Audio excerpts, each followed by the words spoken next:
Hey everybody, I am on the streets of New York City. I don't want to get you too excited though. I'm not at the protest, so sorry if that lets you down. I just wanted to talk to you guys about all things progressive. I've been sort of out of the loop. I apologize. I was sick for 5 days, and while I was down, I was able to watch the Women's March from home while I was sort of sick. And what I want to touch on is, from my perspective, is what we have to do is keep our pressure on the Democrats. We already know what the Republicans are going to do. So let me just give you a few perspectives of the Women's March, which I loved. But MSNBC completely co-opted that. It started at 12 o'clock, I think, or AM Joy. They brought on Joan Walsh. The first person who spoke was Joan Walsh. Now, if you don't know who Joan Walsh is, she has a whole history of bashing Bernie during the election, calling him a misogynist.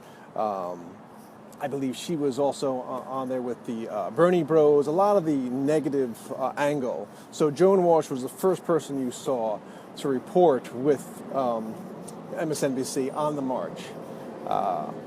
Also, MSC gave a lot of airtime to the opposite side of the march. They brought on, I think her name is, I don't know, her name escapes me, but she's the Latinos for Trump woman. And basically she said, we're just going to prove how wrong this movement is. Trump is going to prove how wrong the Women's March is. That's what she was allowed to say, and it didn't really catch on with the rest of the media, but those words literally came out of her mouth. So, from what I could see, the media co-opted it, right? They didn't show the real, true progressives. And there was people there were amazing women that they spoke to that were really on point, that were activists. You could tell they had their shit together. And then they would go right back to the senator who'd be like, well, we don't want to get too crazy there. We're still, they would completely just dismiss this activist, this grassroots person who had jumped on now. And it was like, we're organized, we're having conferences, we're going to be progressive. And then they go back to the senator and she's like, not too sure about that. But even the news was co-opting it.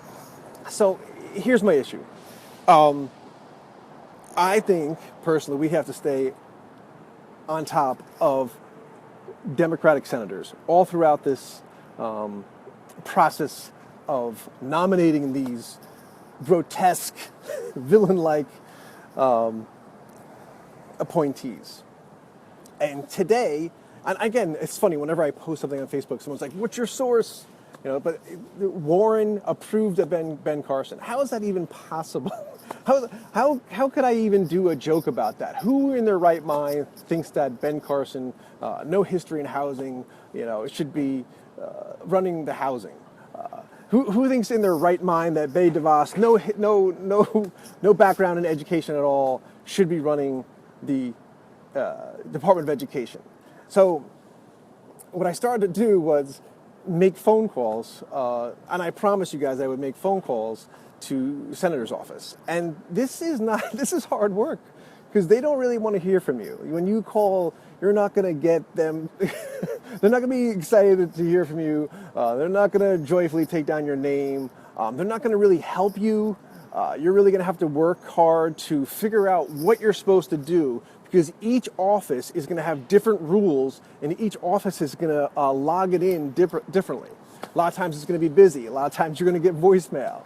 A lot of times you're going to get somebody who sounds like they're annoyed. So if you're afraid of the phone, that's going to be an issue. But I was really interesting that I read an article by this guy named Ken Bauman, who sort of did like a grassroots article where he called, and I don't know which senator it was, I apologize. It was one of the drug importation amendment. It was one of the Farmer 13. And he called their office and actually asked to speak to the health rep of the senator. Sorry, this was a warning here on the streets. We got a truck backing up. So he actually was smart enough to ask for the health rep, what I would never have thought of, and he actually got to speak to the health rep and ask why. And I just feel like the news cycle is it's so mind-boggling, right? The rest of the world, and you walk around the rest of the world, they don't seem like they're in tune with this at all. Like, they're not concerned at all. But for people who are really involved, this is rough stuff, because it's like you're getting hit by waves and waves of just bullshit and garbage every day. You're just like, all right, I don't even know how long I can swim. This is just relentless bullshit. So I know it's hard for us to be fucking relentless back, but we have to be fucking relentless. We've got to be Bernie. Somehow we have to have the energy of a 70-year-old and push back. So look, I am doing the phone call thing. It's not enjoyable. I'm not gonna tell you that it's a fun thing to do for your free time, but it's really important. So I'm going to make sure that I have all my senators in my iPhone, and I'm going to call them. So when I'm pissed off, I'll be like, "Hey, Siri, let's call Chris Coons. I got to talk to this motherfucker. I got to get this guy straight." So we all have to make it easy for you. Get all the numbers into your cell phone. And says, the reason I hope Trump would win is to bring revolution faster. Oh, I completely agree. The argument that Trump winning was going to bring the revolution faster, I completely agree with that argument. If it was Clinton, yes, it would be crickets. There would be nothing going on. Life would be jolly. We would have won. There would have been no revolution. Completely agree with that assessment. I would not argue that. Right. Arthur says, relentless as a locomotive. Relentless as a 70-year-old guy from Brooklyn. So I've been, doing my research, trying to figure out why these Democrats voted against that drug importation law. Now, I really advise you to all go to their Facebook pages, and most of them have explanations of why they voted against it, and they're all just so lean and weaselly. And I think it's interesting that I believe 4 of the senators, you guys can correct me if I'm wrong, are on the border of Canada. Now, does anybody want to tell me that there might be a link between drugs coming in from Canada and senators who border the states of Canada? But I have heard no report on that. But I just thought that was sort of interesting. Obviously, the other link is money accepted from drug companies, which we all assumed. But the thing is how do we get other people to join us? And I just feel like there's so much, and it's weird to be in the Facebook world because you see so much just crap. Like I said, I get caught up in the corporate Democrats who are still blaming us for the election. They tell us to grow up. That's so funny, and I'm getting grow up from the alt-right and from corporate Democrats. They want us to grow up, which I feel like, again, is a shot at the millennials. You know what I'm saying? Millennials, stop being so progressive. Stop demanding everything you want. And I think that's a shot at us. And my take on growing up is when you really decide in your life that you care about others other than yourself. You really look past everything that might be important in your circle, and you look at other people. That's growing up. Growing up is not voting for, a corporatist. Growing up is not saying, what's in it for me? How do I protect my own? Growing up is when you really become sincerely altruistic, right? So anyway, when you hear these people say grow up, call them out and say, growing up, don't tell me to grow up, because growing up is when you care for others as much as you possibly can reach out. And that's what you guys aren't doing, right? And that's why I got to call him out. This guy, Lamar White Jr., he does these blogs, and he's the guy I got the flame war with, because I'm always flame warring on Facebook. But he was telling us to grow up. You guys got to grow up. And I was just like, what are you talking? Like, why are you blaming progressives and burners? And 53% of white women voted for Trump. That's a statistical number. You can't. That's not a, that's not an alternative fact, right? We have corporate Democrats who also deal in alternative facts. You see all these jokes about, the Republicans and alternative facts. Well, you got corporate Democrats doing the same damn thing. They're telling us that, white women did not vote for Hillary Clinton. The majority. That's a fact. The other fact is, hold on now, is the majority of people under 40 voted for Clinton, and above 40 did not. So again, talking about growing up, it doesn't seem to help the situation. So you really need to call out bullshit whenever you see bullshit. That's the bottom line.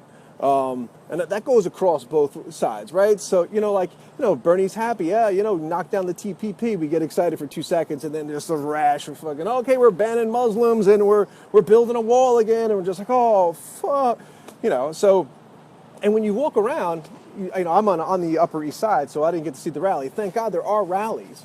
But when you're looking around at other people, they do look like, zombies and just out of it. And you have to sort of remember that we do have to reach out to the rest of the world. And that's sort of what this network, or I don't know what to call, I don't know what to call Real Progressives yet.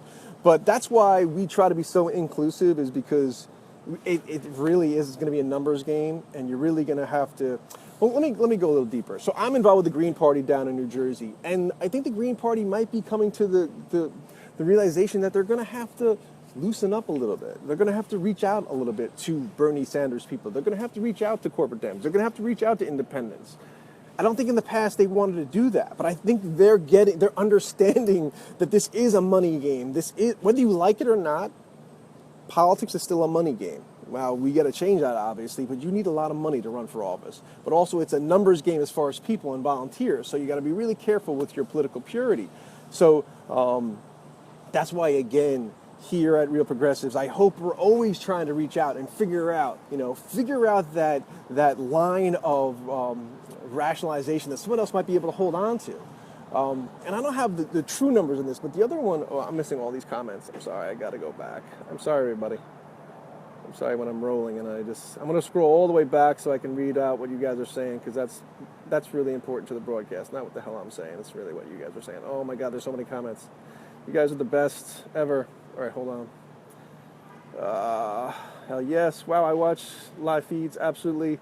No MSM outlets. Mainstream media just killed the Women's March. They didn't bring on real progressive voices. Heard calling state officers are better. Yeah, that's true. And I'm new to the calling. That's Ann Albany. So I'm new to the calling thing, so I don't know. You hear different stories, and I think only till you start doing it and start talking to the representatives, you won't know whether is it worth your time to call your office. And that's why the other thing that I do on Facebook, which is, I'm sure this is going to be very strange for all you people, but I've done this historically, I've done this throughout my life, is I just add people willy-nilly. If I see them on and they're from New Jersey, I work in New York City and I live in New Jersey, I just add them. If I think they're involved politically, and I see them posting stuff and they're in New Jersey, I'm going to add them. That's what I do, because I have so much to learn as far as what we do. Sorry, we skipped way ahead now.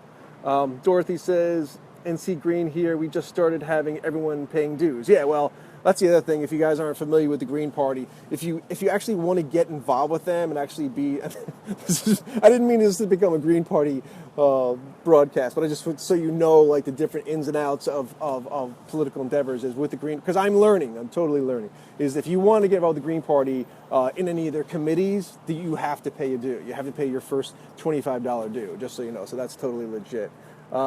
Jessica says, let's do this. Drew says, Democrats. Progressives. Jerry says, progressives. Damn this. You guys are so good tonight. I used to be a volunteer coordinator for the Green Party in Washington State several years ago. Very unorganized. Unfortunately, different now. Well, Kimberly, I totally agree with that assessment. You're going to find that everywhere. I found that completely in the Bernie Sanders campaign. New Jersey was a complete mess. I will completely confess with that. I thought actually the Bernie Sanders campaign, just so you know, from the start, from the get-go, was completely a mess. And I've said this, and I used to do other broadcasts. I knew it was over for Bernie Sanders, and I stayed in when we were not making enough phone calls to switch the voter affiliation in October. Because there was an October deadline for switching your party affiliation, even though the vote wasn't until March. And we had only made like 40,000 phone calls. We had 1 million volunteers at that point, but the needle was not moving on the... Anyway, I digress, guys. Let me get back to topic. So, keep the pressure on the Democrats. Really learn your state. I'm new to New Jersey. I'm not a lifelong New Jersey resident. I went down there to take care of my parents, so I'm learning. And when I go to meetings, I keep my mouth shut, and I don't. I let these people talk, and I listen. I try to learn. It's similar to everything on this broadcast, right? From Steve to anybody else, I try to listen. This is complex stuff. So when you run into people who've been in it, particularly corporate Democrats, they kind of know these people don't know the system. They don't know what the hell they're doing. They can't affect us. That's why it's really work intensive. I'll give you another one. it's called the Federal Government Registry, where all the bills have to be registered and put through. And go to that website, and that's really again, I think difficult to navigate. But that's where you're supposed to go and make comments on these bills, so you can sort of put your voice out there. So there's several ways. There's many ways to get your voice out, which is another pushback that I get, which I think is so funny on Facebook when I'm like, you got to be doing something out there. You got to be tweeting. You got to be posting. You got to be sharing. You got to be adding friends. And people are like, you're being a little pushy. I don't know what you're doing for the movement, but I'm just like, holy God, seriously, you can't make a phone call. You can't go, hey Siri, call Senator Schumer. That's too much in your day. I've asked, have I overstepped my bounds? So I think what I like about Real Progressives is, again, we have to continually come up with ideas. And I think the marches are super important. I think the march was super important for people, because people, and including me, I was like, if you went, I said something like, if you went out to march for Hillary, then your women's march doesn't mean jack to me. And I probably shouldn't have posted that. I'm sure I got into it with somebody on Facebook before I posted that, on my wall. But really, I'm worried. I'm worried they're going to continue to try to co-opt us, right? They're going to continue to co-opt everything we do. And I think it's still a numbers game. Now, I really wish that and here's the important thing, people out there watching who watch Real Progressives. If you ever want to live stream, if you ever want to get involved with this channel, start live streaming. And send your stuff to us and say, look, I'm interested in getting on there and live streaming. Because I really believe this has to be 24/7. That's my belief. And I believe that TYT is going to come up with a 24-hour so-called progressive network. And I'd really like for us to be up and going before then. I'm missing all your comments. I'm so sorry. You guys are the best ever. I'm just telling you. Dorothy says, local level, don't be afraid. Running local, right? And you guys heard the big news. 400 scientists have signed up to run for office. That was in the Atlantic. Everybody wants to make sure I'm sourced when I say what I say, but that's huge news. 400 scientists will be running for office. Richard Gemman says, what do you think of Hillary's upcoming talk show? I don't know what the heck he's saying about Hillary's talk show. Oh, man, don't even tell me. There's no talk show. I can't even. I can't. Don't, Hillary's talk show. I would love for her to explain her fair. I would love to see her, maybe people come on and tell her what she did wrong. That would be a great talk show. She could have everybody come on and tell her how she totally screwed up the election, what she did wrong with her arrogance. So you guys are so good, man. So many comments. I'm still trying to learn how our money works. Jessica says, why you laughing? Why you laughing? Well, I'll tell you, Jessica, my show, hopefully I don't know if I'm going to do it with Curtis or whatever, is going to be way more jokey, light, because it's too, I'm not a fan of Bill Maher. I'm not a fan of most of the progressive comedy shows. I don't think they go far enough. I don't think they push action enough. So that's going to be my take on all this stuff, is try to put some levity out there. Levity. Did I just say levity? Yeah, try to make it a jokey joke if I can. As I'm sitting in the streets of New York City reporting to you. Yeah, man. I'm telling you, you never forget when Hillary said, I'm winning. And we all knew she wasn't winning, right? She's sitting there about Bernie Sanders. But I'm winning. No, you're not. They're not counting the caucus votes. You're not winning. You're not winning. We're on the campaign. There's no momentum over on your side. We're crushing it. You're not winning anything. But, But look, remember that Nate Silver, everybody thought she was winning. Everybody was saying she was winning. I was on Nate Silver's ass all the time on Facebook. I was like, bro, whatever metrics you're using, completely not right, because there's no momentum in New Jersey or New York City. Kimberly says, I see it this way. There's a lot coming down from Donald Trump this week. Divide and conquer, right? Split us up. But what's our individual priorities? We have to stay united. And I think you are. I mean, you do see videos, and you are hopeful that all the communities get together. That remains to be seen. But you hope they stay together, because if you look back to one of Bernie's lectures back in the 90s, he basically, when he was a lot harsher, he said separate movements will never get anything done. he said you guys have to come together. And now, when he ran for office, he definitely pulled that back a little bit. He tried to appease a lot of different people. But so anyway, I don't know how long I've been on here. I had said wicked fact, Fed taxes not fun. Oh, you got to keep that those. I still have so much studying to do on Steve's monetary theory, but I'm down for that, man.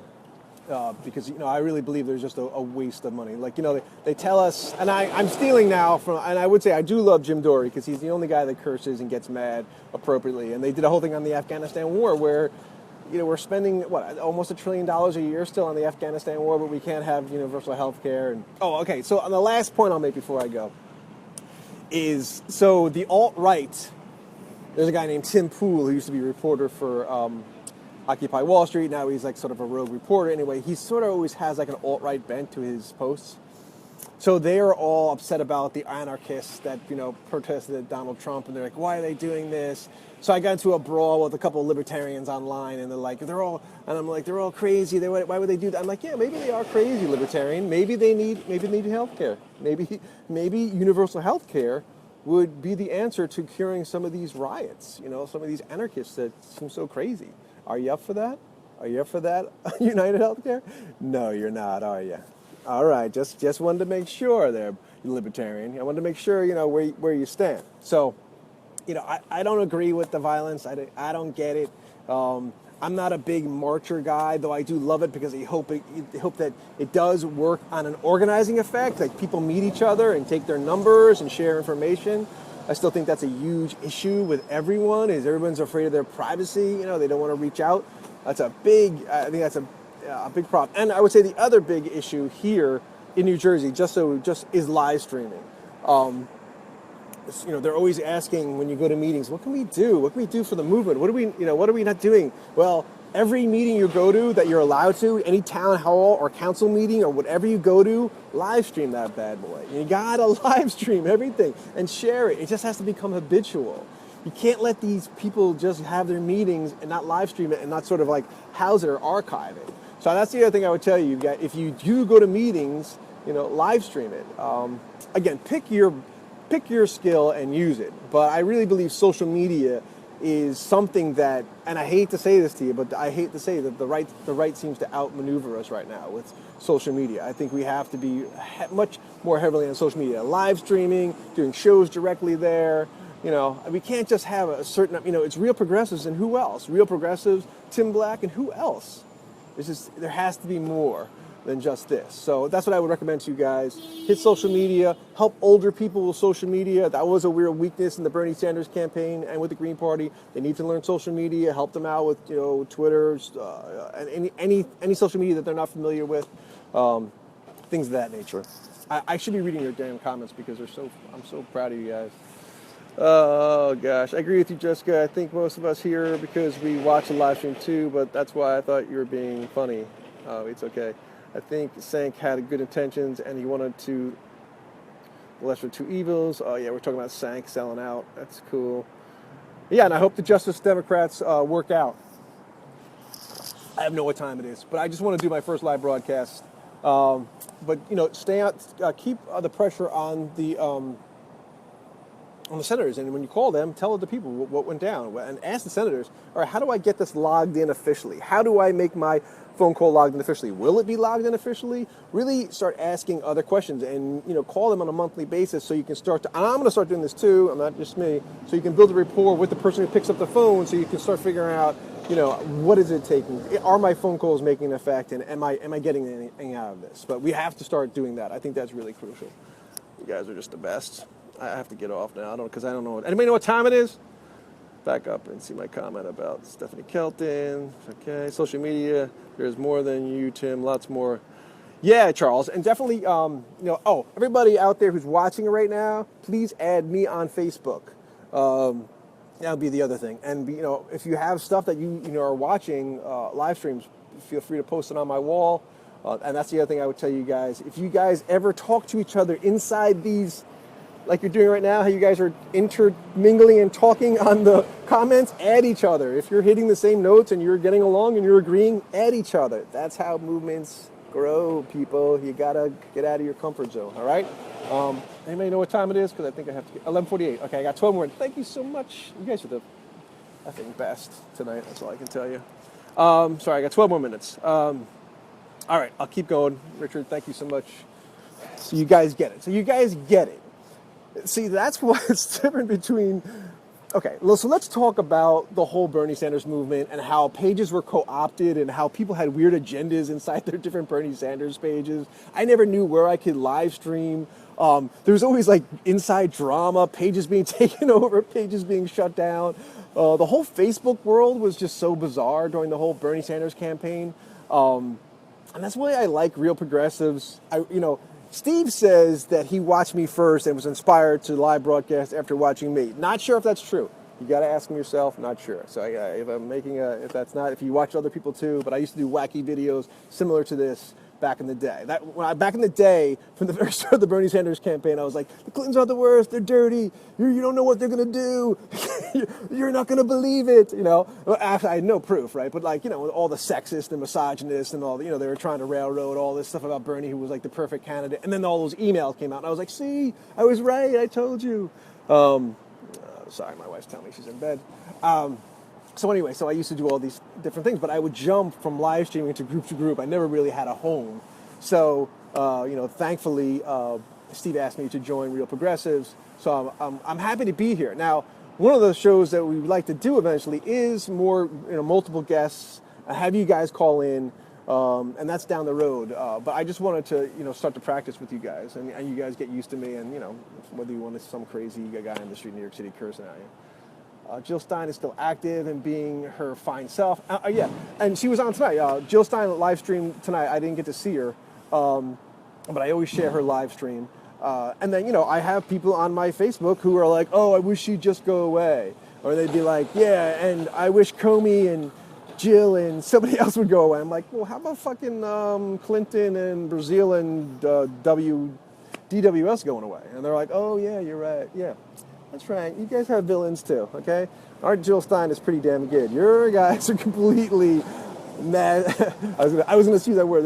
Your people are completely been corrupted, but Jill Stein, pretty cool. And also, if you watch Real Progressives, I really love Ralph Nader. Ralph Nader is also a great speaker, and I think, I don't know the numbers you guys heard, but basically he said it takes, and this is what I heard, and people are disagreeing with me, it takes 1% of the people to really work for change.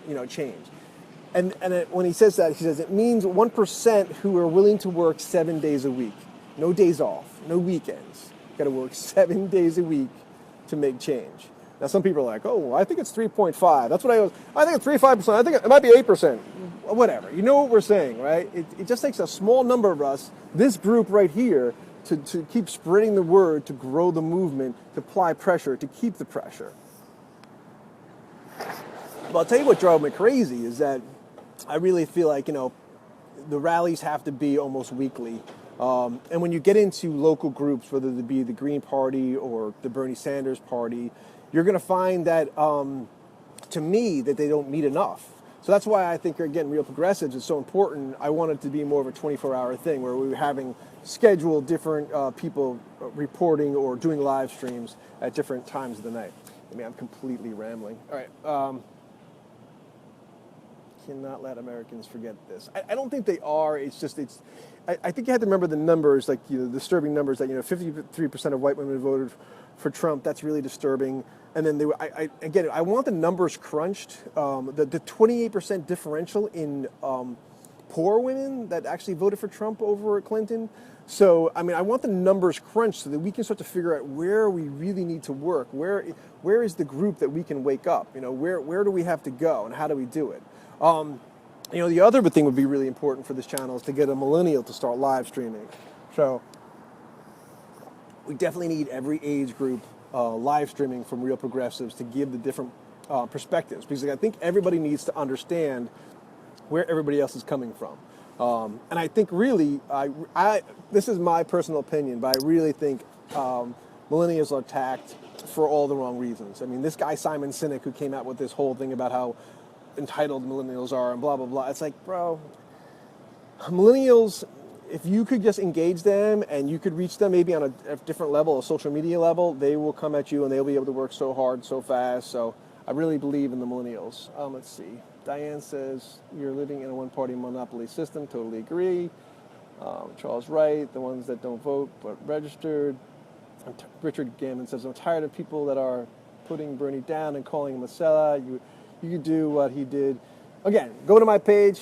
I'm a big Bernie lover, and my whole thing about Bernie, as my quote on Bernie is, if you come to talk smack about Bernie on my page, you better be a 74-year-old hero from another planet. Then you can go ahead and talk all the smack you want about Bernie. Until you're that person, until you're that 74-year-old hero from another planet, I want you to be quiet, or I will make you be quiet. Curtis, there's my partner Curtis. He's probably like, what is Matt doing on the streets of New York City? John Clark says, 6 p.m. Sunday, streaming on rkn.org. Very cool, John. Well, add me, John, on my Facebook, and I will check out your thing. Eric Boiling says, you should get the wireless earbuds. Oh, my God, you're right. I'm sorry about that. You guys should have told me about my sound.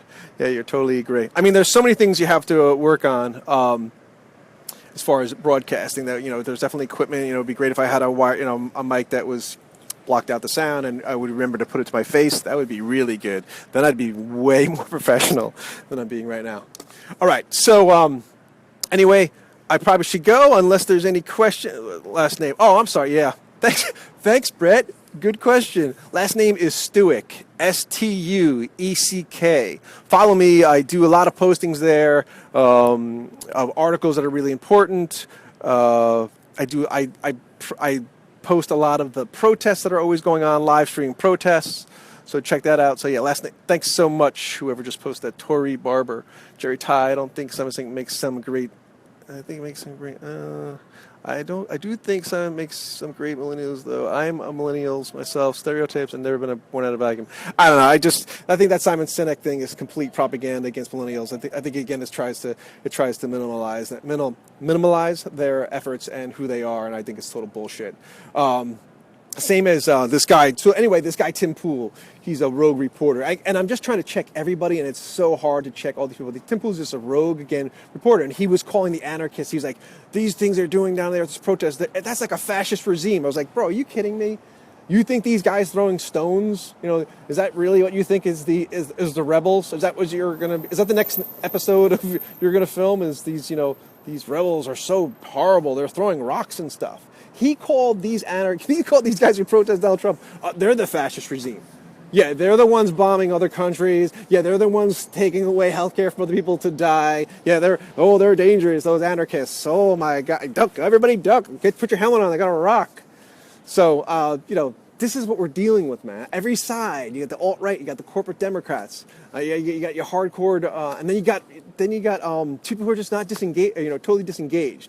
And I think that's where we have to meet them. I think the people who are disengaged, you're only going to get them through comedy and keeping it light. They're not going to come back, man. It's tough to get them to wake up. So we really have to work on that part, is making this more palatable. And I know people don't agree with that, but that's my angle from this, is just to try to make it a little more funnier, make it a little more viral. I don't see other ways to sort of wake people up right now. People say old school methods work. Well, that's great. Go do your old school methods. But I also think you got to embrace the new methods of social media. So, Charles Wright says, two-party corrupt system must end, and man, it's going to be some damn hard work. Jessica Burns says, you need to check my Facebook page. I was cursed. We had an alt-right person argue with me. Yeah, arguing with the alt-right is always a good way to wake yourself up in the morning. It's always a good way to just, woo, you want to get jacked up in the morning? Get yourself in an argument with an alt-right person. It's beautiful, man. Arthur Gavreau, it's difficult to get millennials to rock the boat. They're too comfortable. I disagree. I think millennials just know that everybody else is full of bullshit, and they just decide to go out and have a good time. And somehow you have to figure out how to bring them in and say, okay, we're not full of bullshit. This is authentic. When somebody finally came out as authentic, like to me, Bernie Sanders is authentic. You might have wiggle room on what you think about him, but he's authentic. Ralph Nader is authentic. I think they smell bullshit. I also think they need to be entertained. I also think they are bored easily. I'll give you all of that because I'm the same way. So, if I was going to critique Bernie Sanders, I'd be like, Bernie, come on, mix up that speech, bro. When you go to a different area, throw in some local politics or something. Mix up the speech. Oh, you didn't miss anything, Curtis. Curtis is my partner. Hopefully we'll be doing more shows. Hopefully we'll be being guests on. I want to bring more grassroots reporters on to speak. And I also want to bring on people that will better explain issues like the drug importation amendment and why or why not was it good. Guys who might be, objective and explain things. So hopefully that's what our show is going to be about. Multiple guests. Hopefully your phone calls. Again, add me on Facebook. I got to go because I have no idea what time it is, but I appreciate everybody chiming in. I really feel bad for not answering your questions, and you make the broadcast. Just remember that you guys make the broadcast, not the broadcaster. It's all about you and your questions and watching and sharing and all that. So, real progressives. All right. Take care, everybody. Thanks for tuning in, and thanks for commenting. I appreciate it. Love you guys. See you.